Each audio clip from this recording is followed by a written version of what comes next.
Going live with the universe. He's got the whole world in his hands. He's got the whole wide universe in his hand. Well, we just barely made it back from our first leg of shopping this morning. And that's why I'm still dressed up in my Macau University, or University of Macau. There we go. University of Macau. I'm feeling very athletic this morning. Anyway, we are on up to 21, the final trump. If the fool was the universe jumping out of zero into manifestation, the universe is the zero the entire manifestation jumps back into. And all the rest of the trumps are the adventures between busting out and busting back in. The universe is 21. The title is The Great One of the Night of Time, the planetary trump of Saturn, and the elemental trump of Earth. So fire and spirit, the Aeon card, do double duty. And the Saturn and Earth do double duty as the universe card. The original design should contain a demonstration of the quadrature of the circle. I'll explain that in a moment.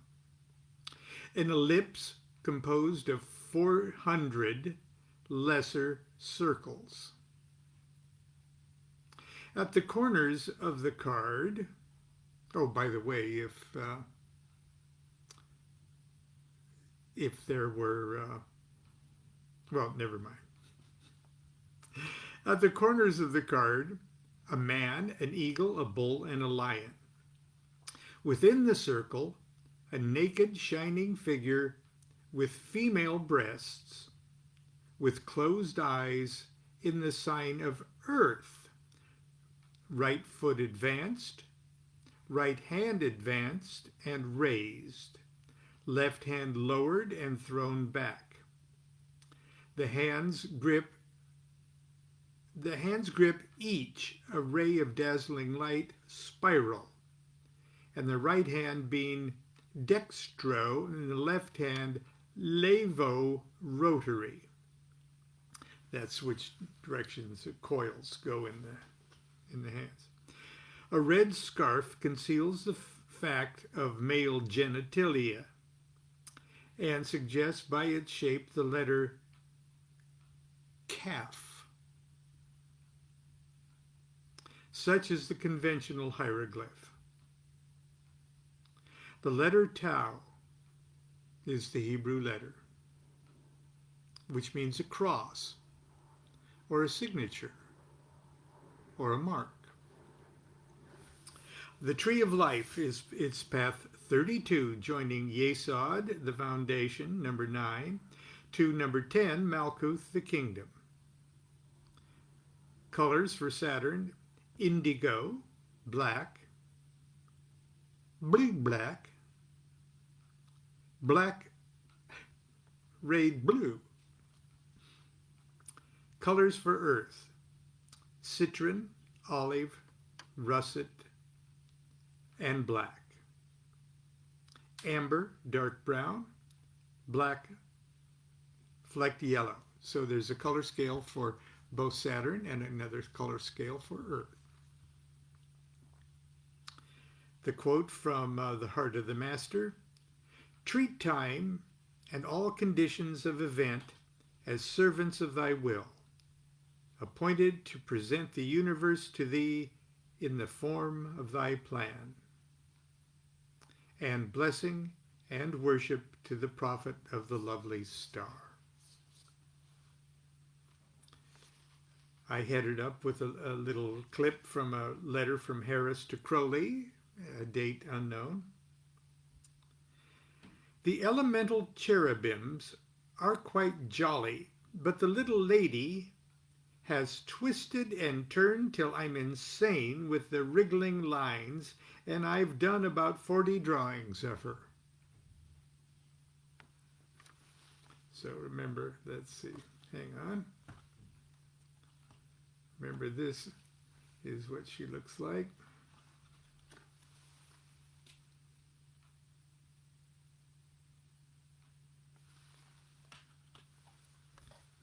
For many years, the universe has served as the cover image of the wiser editions of the Book of Thoth.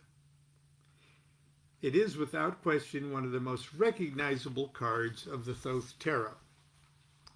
Familiar as it is to us, it's one of the most complex and mysterious cards in the deck. There are several elements in the card I don't understand at all. For instance, what is the black crescent-shaped object in the goddess's right hand? I don't have a clue. It looks like a sickle. And that would make sense if, because the sickle is sort of a Saturnian symbol. I can't find references, any references to it in the Book of Thoth. If Crowley explains it in other writings, I confess it's escaped me completely. My best guess is that it is a sickle, not an inappropriate weapon for the Saturnian goddess. It looks like she is sticking the sharp end right in the middle of a big eye at the top of the card, perhaps causing it to erupt in glories of light, but I can't say for sure. There are several other images in the card that I didn't see until I had the card enlarged and enhanced. I'll talk about those in a moment. First, let's start with what we know from Crowley's own comments. In the card itself, there is consequently a glyph of the completion of the great work in its highest sense, exactly as the Atu of the Fool symbolizes the beginning. The Fool is the negative issuing into manifestation. The universe is that manifestation, its purpose accomplished, ready to return. The 20 cards that lie between these two exhibit the great work and its agents in various stages. The image of the universe, in this sense, is accordingly that of a maiden, the final letter of the Tetragrammaton, the final He of Yod He Vav He. In Atu 21, the universe, that was unquote from Crowley. In Atu 21, the universe represents both the planet Saturn and the element Earth.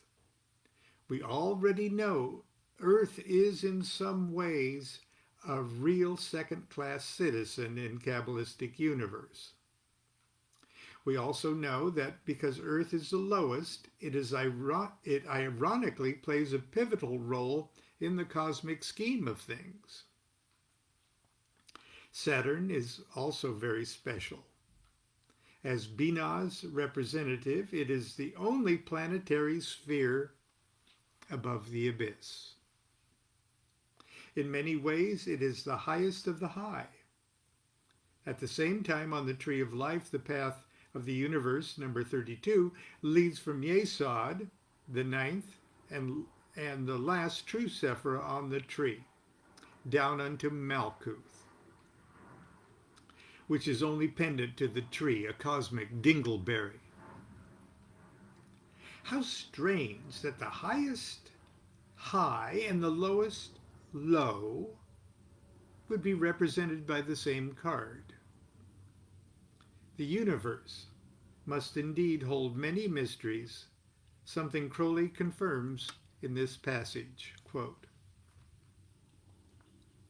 The first and most obvious characteristic of this card is that it comes at the end of all, and it is therefore the complement of the Fool. It is attributed to the letter Tau, or Tav. The two cards together accordingly spell the word Ath, which means essence. All reality is consequently comprised in the series of which these two letters form the beginning and the end. This beginning was nothing. The end must therefore also be nothing. But nothing in its complete expansion, as was previously explained, unquote. As we'll see from the original description, Atu 21, the universe, should contain a demonstration of the quadrature of the circle. Good luck. For centuries, it's been the quest of mystic mathematicians to square the circle or construct, by using only a compass and a straight edge, the square of precisely the same circumference as that of any given circle. It would be the geometric equivalent of building the New Jerusalem, the marriage of the eternal circle of heaven to the terrestrial square of earth. In 1882, German mathematician Carl Louis Ferdinand von Lindemann, wow, that's a signature, Carl Louis Ferdinand von Lindemann, finally demonstrated that the perfect squaring of a circle is a mathematical impossibility. However, thousands of years of attempting the impossible has produced a body of graphic and architectural devices that have supplied the patterns and proportions for temples and cathedrals and sacred statuary and paintings. It's also provided us with a blueprint for Atu 21, the universe. Bold seekers have introduced into this quest collateral data, such as mysterious numbers that appear in Old and New Testaments, and the estimated size and rotation of the planetary orbits. The mental stimulation and ecstasy such mathematical gymnastics induce can be addictive. I get emails, to the point of triggering emotional instability.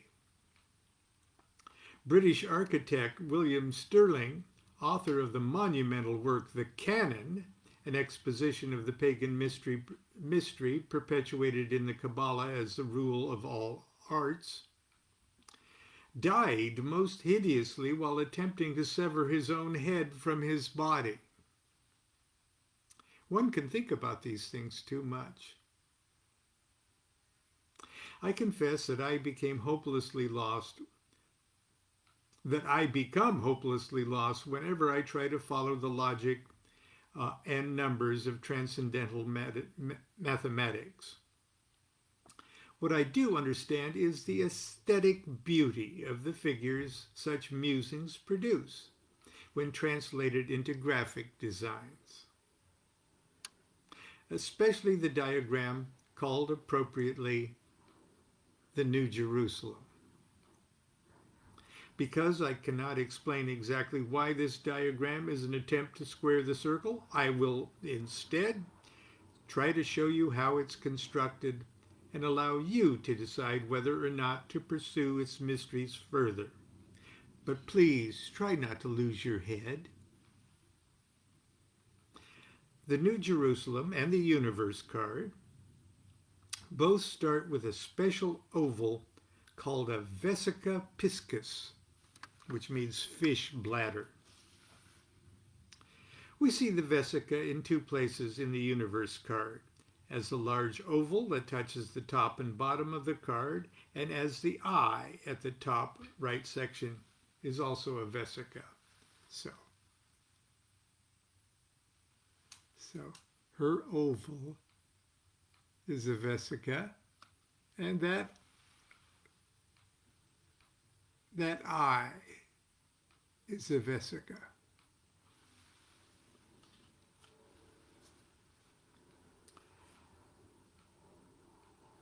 Where was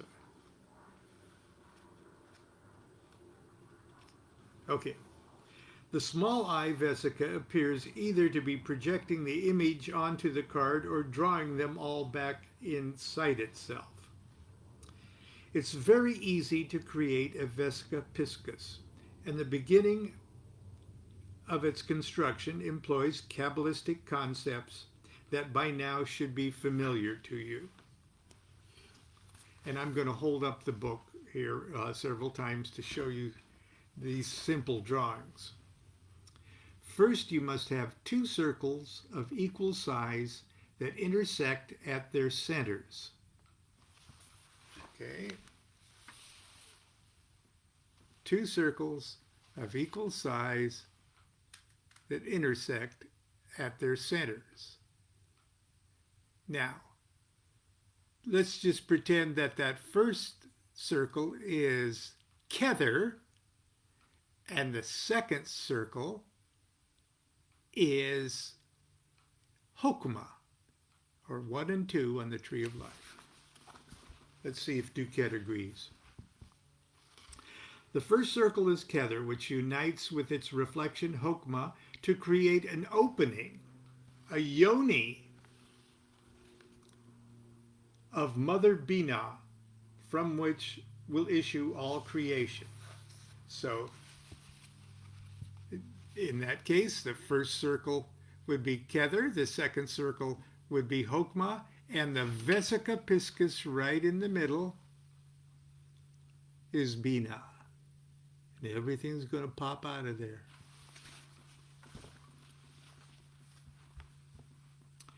The vesica was the floor plan of many cathedrals of the late Renaissance and early Baroque periods, structures that were nearly all dedicated to Our Lady. I love this shit. Number 2. Enclose and center the vesica inside a third circle the same size as the other two. It is though the supernal triad has made and positioned the vesica. So it looks like an eye, doesn't it? Okay, so there's that. That's enclosed. The vesica is enclosed in a circle, a third circle. And let's see. So it looks like that. It looks like an eyeball there. So see it? Okay.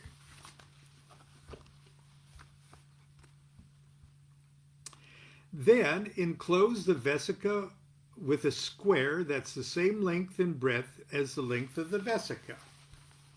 Like that.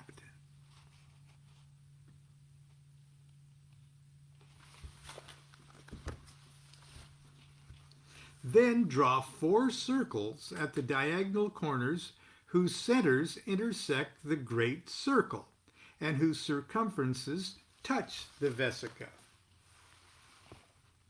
Just like that.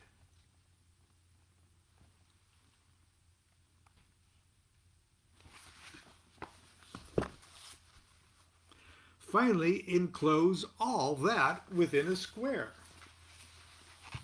Like that. Okay, are you starting to see the universe card now?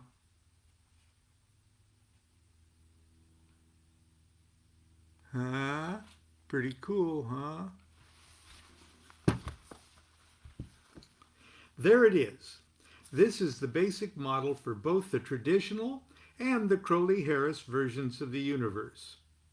You may also recognize this design as pattern for many paintings and stained glass windows that depict Christ or the Holy Family or the Trinity, surrounded by the images of angel or man, lion, bull, and the eagle. In the Harris Crowley card, the four cherubic creatures are placed in the corners as the same manner as in the Hierophant, and we discussed how the cherubic emblems have switched. I mean, Aquarius and Scorpio are still where they are in the zodiac. It's just the emblems have changed in the Thoth Tarot. For reasons that have never been clear to me, Christian believers are told these creatures represent, respectively, the four evangelists, Matthew, Mark, Luke, and John. Jews naturally recognize them as symbols of the four tribes of Israel who were assigned in the corner positions of the camp of the Israelites. The man of the tribe of Reuben, the lion of Judah, the bull of Ephraim, and the eagle of Dan. We, of course, recognize them as the four cherubic beasts. Even though the original description states the vesica should be an ellipse composed of 400 lesser circles, a reference to the Hebrew letter Tav, assigned to this card, which enumerates to 400, Lady Harris does well to give us 72 circles. Yes, I counted them. Which provocatively suggests, to me at least, the ribbed skeleton of an infinitely huge serpent. Now that we know that Lady Harris gave it the old college try to squaring the circle, let's get out our magnifying glass and look at all the wonderful things she puts inside it. At the bottom point of the vesica is a skeletal structure that looks a bit like the blueprint of a building.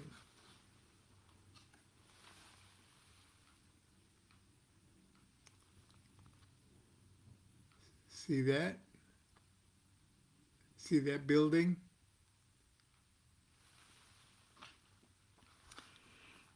That is exactly what it is. It's the house of matter. If the structure were projected in 3 dimensions, we would see a 4-sided building, and that each of the tiny vertical lines represents one of the 92 then known elements. They are ingeniously arranged in hierarchical order and joined by a series of diagonal lines that form a diagram of the chemical building blocks of the material universe. The model for this design first appeared in the Bases of Modern Science by J.W.N. Sullivan. Impressive as this design is, Harris superimposes it upon a structure even more magnificent and mysterious. If you look carefully, you'll see that Sullivan's house of matter is projected upon the largest of 3 pyramids, suggestive of those of the Giza complex. It's really hard to see it there, but above the roof of the temple of the house of matter, you see sort of a snow-capped pyramid there. And if you look carefully, on either side are the 2 smaller pyramids. That snow cap there in the center pyramid is not snow, it's the limestone casting that is still on the top of the center or the Great Pyramid of the Giza complex. When you look carefully at that, there's no escaping that it is 3 pyramids, and it is the 3 pyramids of the Giza complex.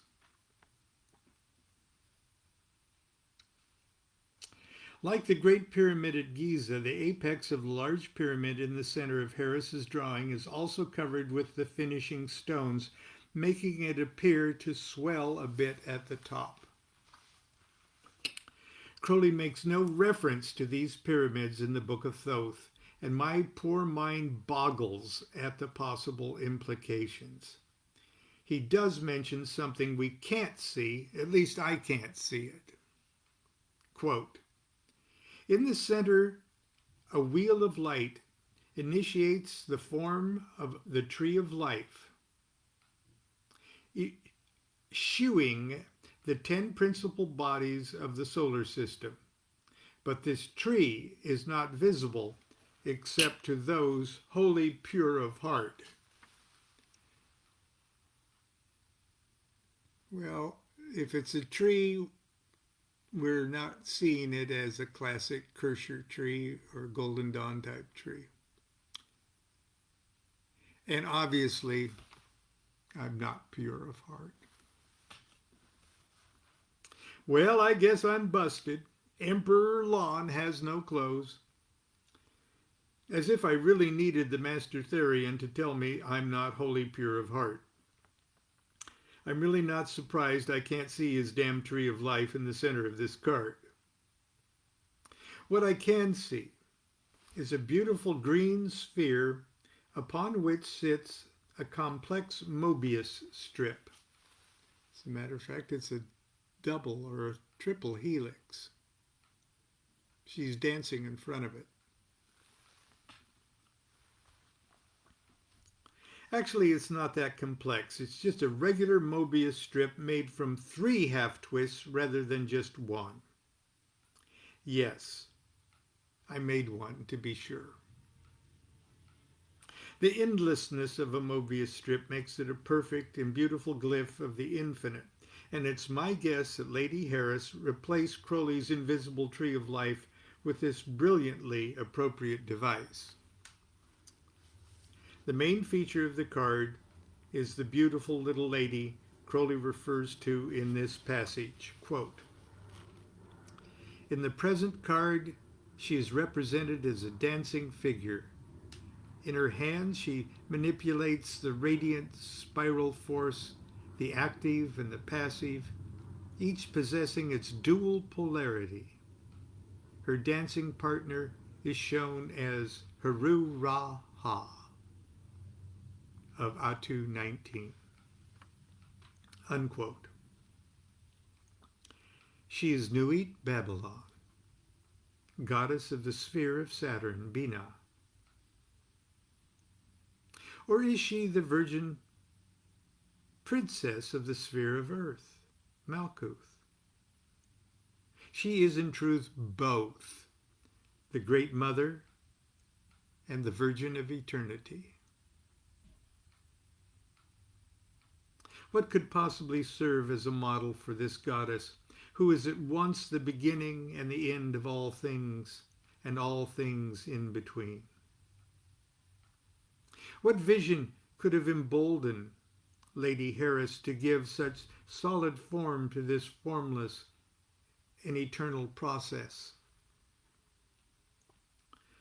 One afternoon in December 6, 1909, between the hours of 2 and 4:15 p.m., in a lonely valley of fine sand in the desert near Bau Sada, North Africa, Aleister Crowley, accompanied by poet Victor Newberg, who served as his servant and magical scribe, crossed the abyss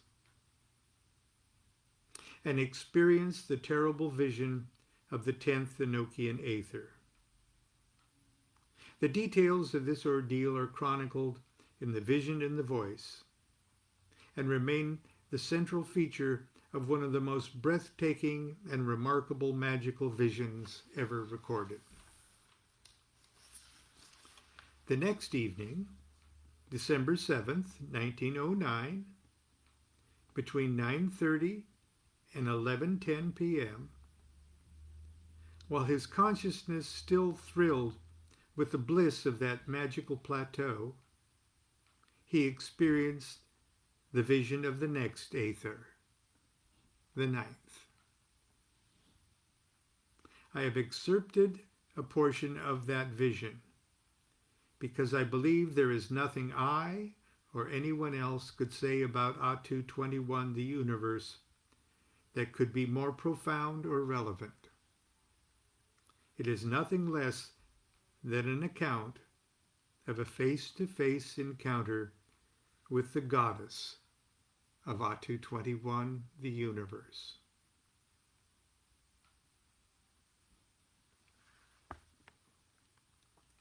She has very deep eyelids and long lashes.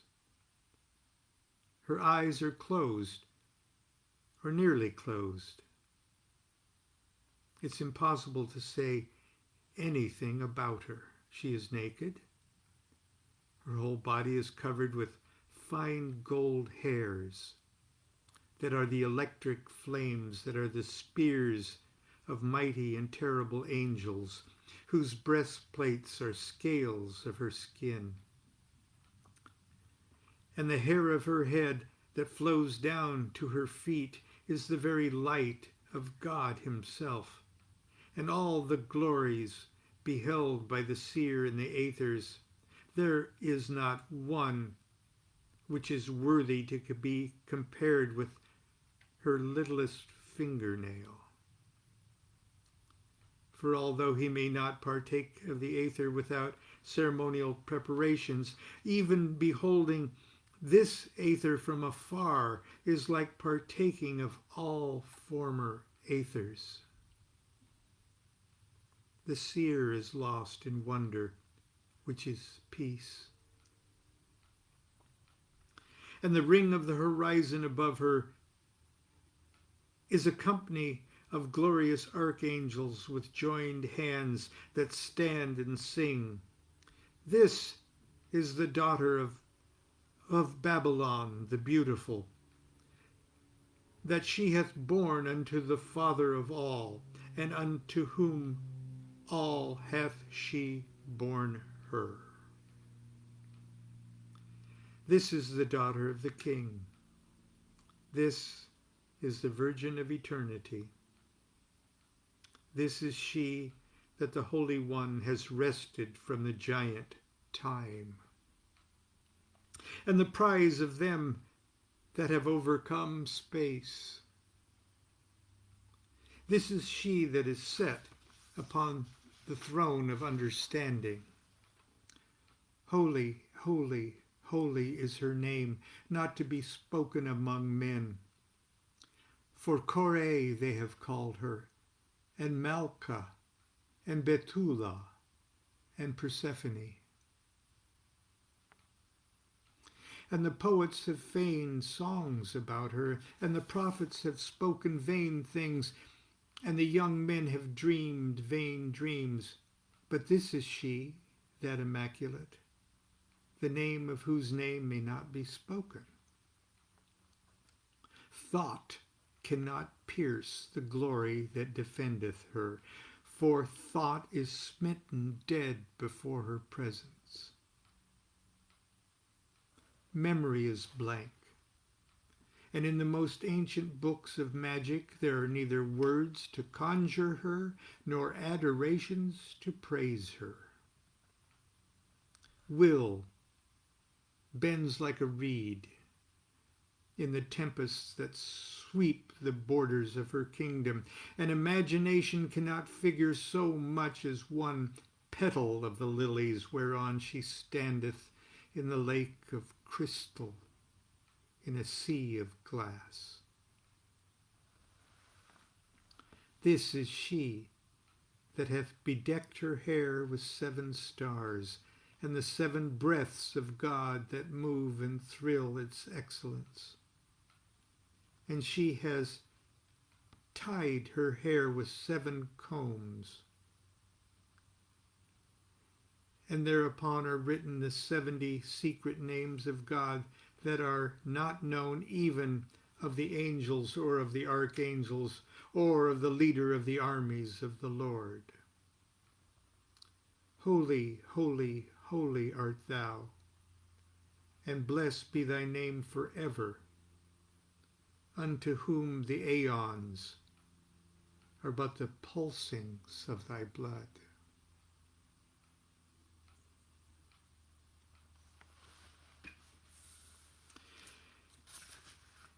And so we come to both the end and the beginning of the trumps. I know that for many of you, the trip has been a pretty bumpy ride in spots. Perhaps you think that you've bitten off more than you can chew, and that you'll never completely understand tarot, especially the Thoth tarot. And you're right. You will never completely understand. Nobody will. However, you do have the best teacher in the universe standing by to be your mentor and guide for all areas of your spiritual life, your holy guardian angel. Here, at the end of our discussion of Atu 21, the lowest path on the tree of life, it's especially appropriate that we remember our holy guardian angel. Because whether we're aware of it or not, whether we've achieved knowledge and conversation of our HGA or have just begun our journey, we are helped at every step of the way. In the wake world, at the very beginning of Lola's trip up the Tree of Life, she's frightened when she and her fairy prince first enter the path 32, the path of Tao and of the universe. Crowley describes how her holy guardian angel comforts her and gives her the best advice anyone on the initiatory path can receive. Then he said, "Come on, this is only the servants' hall. Nearly everybody stays here all their lives." And I said, "Kiss me." So he said, "Every step you take is only possible when you say that."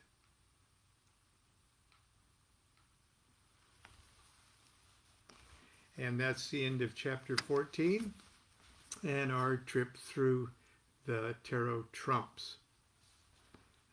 Tomorrow we'll start a new section, chapter 15, and we'll start talking about the lesser arcana. I hope you're enjoying these little morning sessions as much as I, and I hope you'll be with me tomorrow. Until then, continue to be good to yourself and be good to each other. Do what thou wilt shall be the whole of the law. Love is the law. Love under will.